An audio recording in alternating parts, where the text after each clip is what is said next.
Hey guys, welcome back to the garage with the Aprilia Tuono. Today we're gonna install an air filter. Now this is a K&N air filter. The bike needs a clean air filter because it's been 4,000 and some miles. I probably should have done it a little sooner, but I want to be ready in case I install a pipe and a ECU remap. I want something that actually gives me a little bit more airflow than the OEM. So enough of the chicha, let's get on it.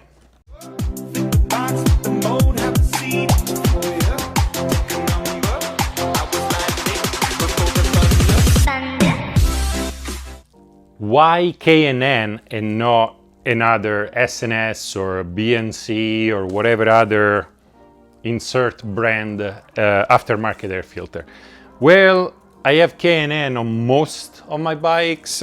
Mind you, this is not sponsored by any means. It's just they work well with all the other bikes, so I figure I'll put the same into the Aprilia. I know that usually the measurements and the dimensions match to the OEM air filter, so that's the reason for the choice. I'm not installing it because I'm expecting a huge increase in power. The bike is powerful enough as it is. I just want the chance to expand in the future and not having to worry about it. On the Tuono, to install the air filter, we need to remove the fuel tank, and before you remove the fuel tank, you actually have to remove the seat. To remove the seat, the rear seat comes out with a key, obviously. The front part of the seat comes out with the only tool that Aprilia provides you, and there are two screws, one, and undo those. Once you undo those two screws, you just lift and pull back. Since we are on this side of the bike, let's keep going with this side of the bike and remove what we can over here. First of all, don't worry about this. This is for my tank bag. You probably don't have this, but there are two screws you need to remove, 1 and 2, and you need to disconnect the fuel pump over here.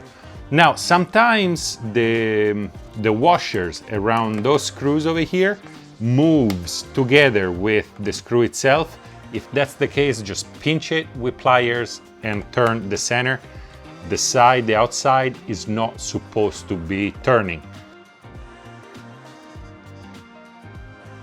1 and 2, and disconnect the fuel pump. To make it easy on yourself, you can actually slide these out from the attachment point and then lift and pull back. That's it. It's also time to disconnect the IMU over here. You gotta press the bottom side, which with my sausage finger is not easy, and then pull out. Like that. And this is the tab that you gotta press. Time to remove the front Allen over here. This one is a 5 millimeters.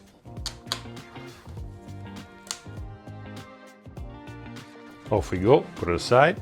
For simplicity's sake, I'm actually gonna remove this panel over here and the one on the other side. Remove those screws, and now at this point there is Velcro over here, and then you slide it down. There you go. Important to slide it down, otherwise you're gonna break those little lips.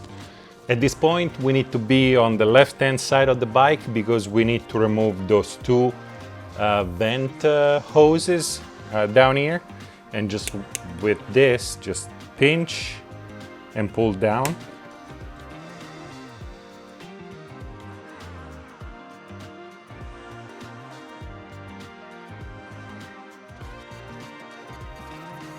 We are back on the right hand side of the bike. We're gonna lift the tank up and use a piece of wood to prop it up, and I'll show you why.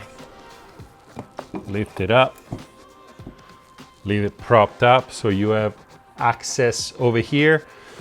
This thing over here is a fuel line, and we need to disconnect it. Because the fuel line is gonna have fuel on it, grab a piece of cloth, a rag or whatever, put it under. And then there is a little gray tab in there, which you just push in the gray tab and disconnect. It's always easier said than done. And disconnect the fuel line. Let the fuel drain on the rag. This should be hit and the fuel tank should come off. I say should because you never know. But no, here it comes. Fuel tank is out. Put it aside, make sure you're not gonna scratch it or anything. Obviously it helps doing this when your fuel is really low, if not completely drained. It's time to remove the screws to open the airbox, and there are 2 screws per side. Each side has 2, and yes, the hair started getting to my nerves, so I put a hat on to get them out of the way. But let's get on it real quick. The manual says that we need to remove or unplug the upper fuel injector, bypass, whatever. But as far as I can see, it's not connected to anything, so I'm gonna try to leave it alone and just unscrew the airbox. But if on your year model you have a line that comes out and goes across, you gotta disconnect that, and it's not that difficult, it's a fuel line. It's time to pull this thing up.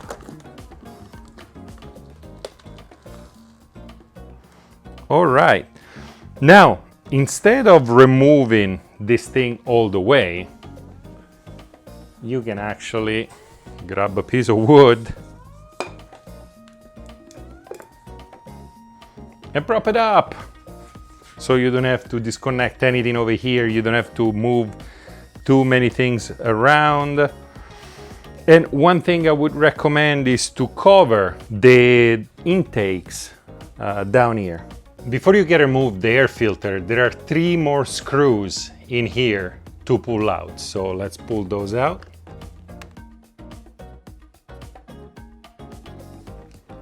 Pull the little frame out and set it aside. And grab the old air filter and pull it out. This is also a good time to either vacuum in here or at the very least grab a rag and clean it up. If you are installing a K&N, you will notice right off the bat that the filter looks different than the OEM, than the paper drop-in filter. And also, once you remove this from the bike, you are not quite done yet. First of all, the K&N is slightly bigger and it's not just a rectangle like the standard OEM. And there is a good reason, because first of all, you're maximizing the space, and second, you're going to remove one of the brackets from the airbox and set it aside. There is nothing to cut, there's just 2 extra screws for the bracket, and this is gonna get screwed instead of the bracket. So I just didn't want you to get scared when you open the box and you see that the 2 filters do not look alike, and if you don't do this extra step, this looks like it's not gonna fit. So let's go on it and I'll show you. Simply remove those 2 extra screws down here and just pull out this bracket and discard it.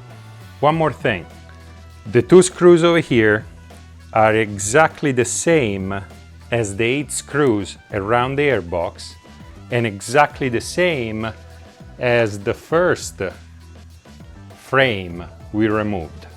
And it's now time to drop in the K&N filter, which, as you guys can see, goes in there with the 2 screws from the bottom bracket and the 1 screw from the top bracket.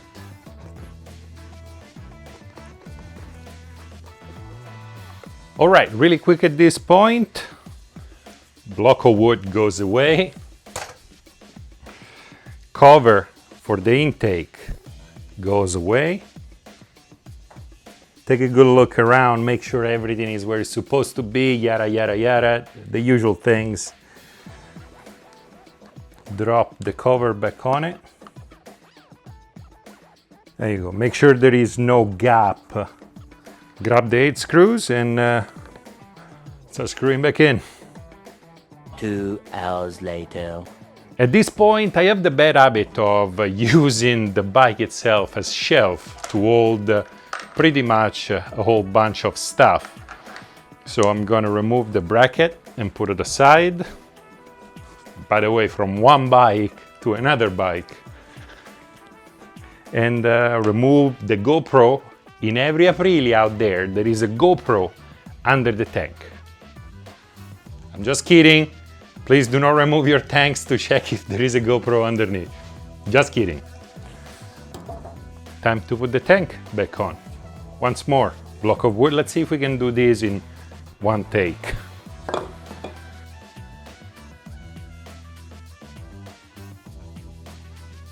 With the fuel tank, there are a few things to take care of. First, it's gonna go backside in first. And you need to keep this out of the way. If you remember down here, we disconnected the fuel line. So just reverse it and reattach it. And you hear a very distinct click. Block of wood, very expensive tool. That's what I should do, market a block of wood with albesadv on it.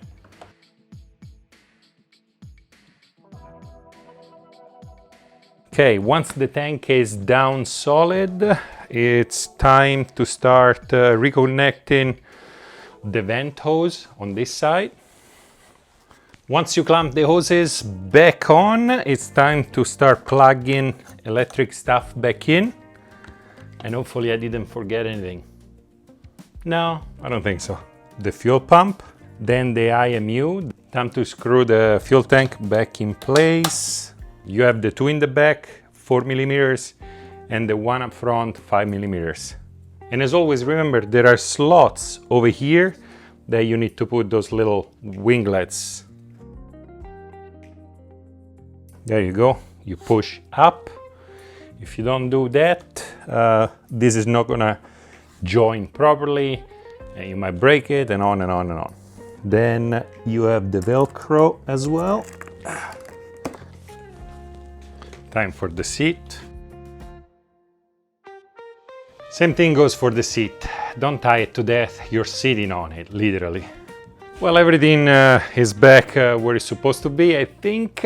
Let me just make sure it starts.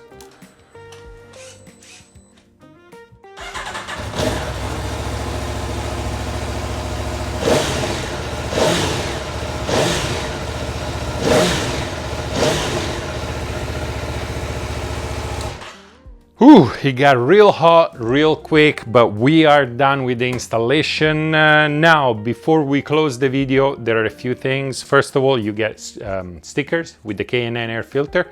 I do not put sticker on the bike, so the stickers are gonna end up on my toolbox over there.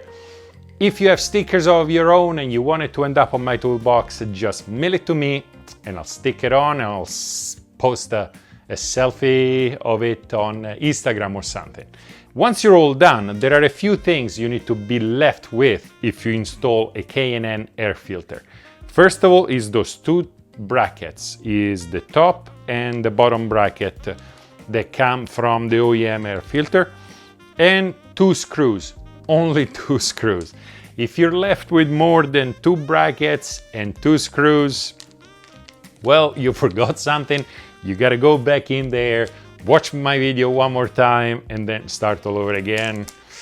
And for anything I used in this video, obviously check the description down below for links. Other than that, thank you very much to my patrons. Those videos are very much made possible because the help and support that they show, and I also enjoy our chats on the Discord server. Also, this is my new shirt, Master Shade 3 Mechanic, albesadv. Go get yourself one. There should be one on the shelf or bench, whatever they call it, under the video. Let me know what you think of the new shirt. Leave a comment down below. Well, I like it because it's my shirt. But you let me know what you really think. Other than that, if you like the video, like. If you love the video, subscribe. It's free. And stay safe. Work on your bike. And I'll see you next time. With the Aprilia Tuono, today we're gonna install an aftermarket With the Aprilia Tuono, today we're gonna install an aftermarket Hey guys, welcome back to the garage. Today we're gonna install an Aprilia